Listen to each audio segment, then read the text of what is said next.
This book is a result of my spiritual and ministerial journeys to date, each of which involved much prayer and study and many challenges.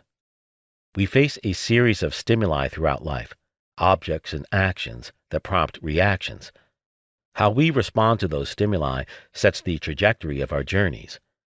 We cannot control most of what occurs in our respective spheres, but we can control our reactions, and those should be heavenly influenced. In fact, when we make it a habit to always look above, to bring Jesus into our every thought, decision, and action, and to give our lives over to the Almighty, our reactions and responses to the stimuli of this world will be blessed.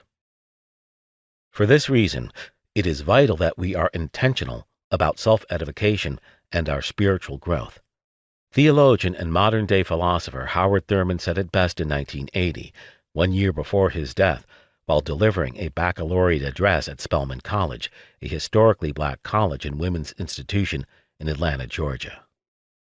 There is in every person something that waits and listens for the sound of the genuine in herself. There is in you something that waits and listens for the sound of the genuine in yourself. Nobody like you has ever been born, and no one like you will ever be born again. You are the only one. And if you miss the sound of the genuine in you, you will be hindered all the rest of your life, because you will never be able to get a scent on who you are. Do you remember in the book, Jesus and his disciples were going through the hills, and there appeared in the turn of the road a man who was possessed of devils, as they thought.